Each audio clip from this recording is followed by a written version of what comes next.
Good morning, Leanne, and good morning to our viewers at home. You're right, it's been an interesting 3 days. Today's the last day, the third day of the Africa Energy Indaba in Cape Town, a marathon of engagement just under the spotlight here on day one, where we saw Minister Gwede Mantashe just probably welcoming most of the delegates from the African continent here on just firm commitments to ensure that these processes and these engagements here, they don't become another talk shop. Leanne, we know very well that most of the delegates here have been looking forward to those engagements. A lot of issues coming under the spotlight, renewable energies, issues around renewable energies, the just energy transition as well, the funding processes of some of these projects and these interventions and solutions presented by countries. Some of those countries even taking to the podium to make commitments in terms of just also how South Africa can learn from them on how they are getting it right on the energy sector. We know very well that a lot of excitement as well around the fact that at least there's the Ministry of Electricity in South Africa, and there's a movement there to mitigate over the concerns that have been looming large around the fact that most of the African countries, they export electricity from South Africa, but they're talking about just exploring a variety of solutions, a variety of interventions and resources.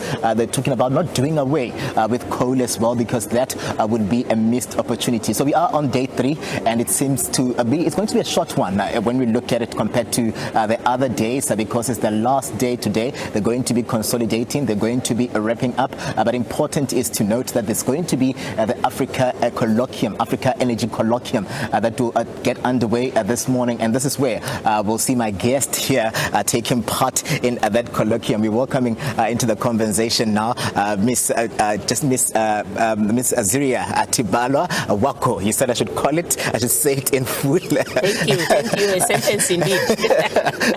So she's coming through, Leanne, from the authority, the Electricity Regulatory Authority in Uganda, and of course our conversation with her coming at the back of the visit by the President of Uganda, Yoweri Museveni, last week on his engagements here with President Cyril Ramaphosa. We're going to reflect with her in terms of the past 2 days. How have they been? And we know very well that you're going to be taking part in that session. So we'll talk about really a reflection how the days have been, and we'll go into Uganda as well, and then we'll throw forward to what is expected to get underway this morning. Welcome to the SABC.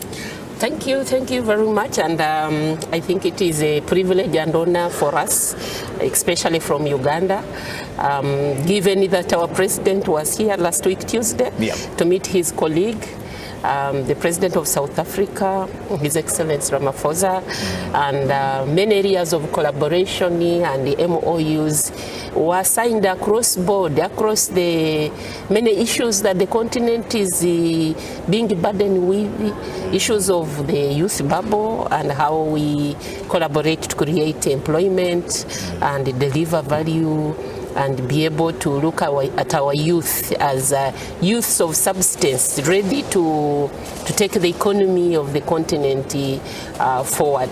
So we are here as government officials and private practitioners from 8 African countries across the continent, invited and hosted by the South African Electrotechnical Export Council.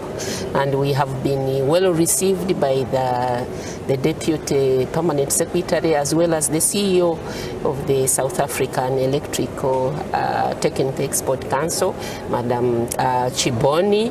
We arrived on 5th, started with the Joburg. We had the one-day conference at Capitol Hotel in Joburg, where we were taken through the objectives of the mission, in addition to receiving presentations from the SWAN Economic Trade Community, taking us through their roadmap to the transition and how they are looking at managing the energy space, not only to speak to the transition to greenism, but also to restore hope in the lives of people, to ensure that power becomes more reliable, more affordable, and more available. So we were able to discuss and make inputs based on our own experience. We were also taken through with the opportunities that present themselves and how government is supporting across the government of South Africa, supporting the entire continent by putting in place the insurance, the export credit insurance corporation that can support us across the continent as we venture into the buying and investment across the continent. So what can we learn then from Uganda? Looking at the fact that you were one of the role players also yesterday in one of the colloquiums here where countries were presenting solutions and how we can get it right and move as an African continent. The Uganda is a bit of in a unique space in the electricity supply industry, in the energy sector. First is that we have more than 90% hydro power generation, which is considered clean and renewable. We have adequate generation of electricity, which also supports the power supply security and reliability. We are also a country that have a viable electricity supply industry with the distribution and transmission and system operator being financially viable. But also that said, we are faced with a lot of opportunities. Our access to clean energy is at 57%, meaning the other 43% of the country is waiting for access to clean energy, and we really have a very limited space to be able to achieve 100% access to clean energy, looking at the targets by AFDB of 2030. So this interaction has given us opportunity to be able to put forward the narrative of increasing the trade within the African continent. Yeah, I mean, it's coming at that time, yes, where the African Free Continental Trade as a country, Authority. Yes, we have some of the local indigenous industries that can support us in the distribution segment, but when it comes to the transmission and generation segment, the equipment that we need to develop to extend the grid to add additional generation, we so see it on the continent or on the global market. And therefore this presents itself as an opportunity for further collaboration with the South African manufacturers to be able to utilize this inward buying and investment mission as an opportunity to increase our collaboration, to increase the inter-African trade, so that we speak to the African free continental trade agreements and we operationalize them. We don't want them to remain on paper, and when we want to procure, we are looking China, we are looking Europe. They start from Africa and then be able to support each other, improve on the standards where they are lacking, because that is where Europe started, and now they are proud.